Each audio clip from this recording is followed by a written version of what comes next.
अडानी अंबानी का दिल हुआ कि दिल्ली से लेकर के गुजरात तक मॉल बना देंगे और प्रदूषण से बचे लोगों को लूटना शुरू करेंगे। और फिर क्या था, पर्यावरण मंत्रालय चला गया सुप्रीम कोर्ट, अरावली पर अत्याचार करने की इजाजत मांगी और इजाजत तो मिलनी थी और बस आ गया फैसला कि 100 मीटर से कम ऊंचाई वाली चोटियों को अरावली नहीं माना जाए।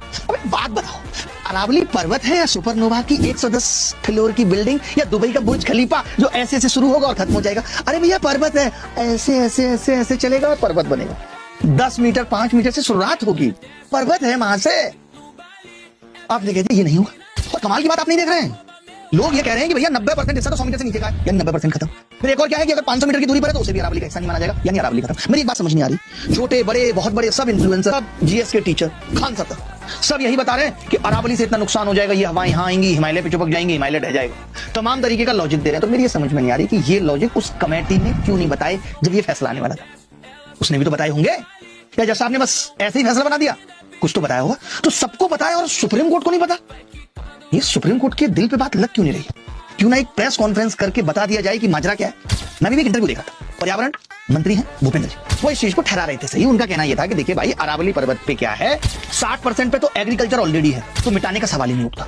30% पे बड़े बड़े शहर बसे हुए हैं, जयपुर अजमेर, तो उसकी भी बात छोड़ दो। बच गया 10% के, उसमें भी 0.19% उन्होंने कहा है जहां पे खनन किया जा सकता है। उनका कहना यह है कि जो किया जा सकता है, उनका कहना यह है कि जो इलीगल खनन हो रहा था उसको रोकने के लिए जो राज्य अपने हिसाब से करा रहे थे उस पर केंद्र सरकार का एक स्ट्रिक्ट लॉ लाना जरूरी था, ऐसा उनका कहना। मेरा वैसे आप इस सरकार की मंशा को जानते थे, ये एक पेड़ लगाएंगे मां के नाम तो उसको सही ठहरा देंगे, सबको लगाना चाहिए।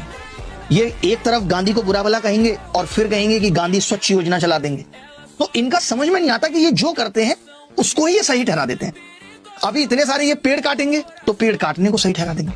अडानी को 1 रुपए में जमीन देंगे तो ये उसको सही ठहरा देंगे, अडानी गरीब था, हाथ जोड़ रहा था, कह रहा था हम पे 1 ही रुपया है, ये ले लो, हमें जमीन दे दो।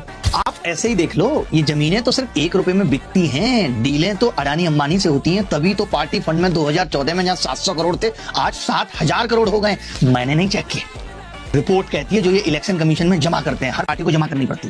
तो भैया इस तरीके से देश के संसाधनों को बेचा जा रहा है और अपनी जेबें भरी जा रही हैं। और ऊपर से सब क्या करें, आगे आने वाली पीढ़ी का सोचो, आगे आने वाली पीढ़ी का सोचो। ये कैसे सोचेंगे? इनकी तो कोई पीढ़ी आगे आने वाली है ही नहीं। बल्ले बल्ले, इनको क्या मतलब, ये तो चले जाएंगे ऐसे करके। भुगतेगा कौन? हमारे आपके बच्चे। ये देश तुम्हारे बाप की बपौती नहीं है, ये देश हम सबका है। अगर 5000 ट्रैक्टर राजस्थान से चल दिए हैं अरावली का फैसला बदलवाने के लिए, तो जैसे कुत्ते वाला फैसला बदला था ये भी बदला जाना चाहिए। सेव अरावली, सेव पेड़, सेव युवा भारत का जो बेरोजगारी की मार से करा रहा है। सब कुछ सेव करने की जरूरत है महाराज, यशस्वी साहब।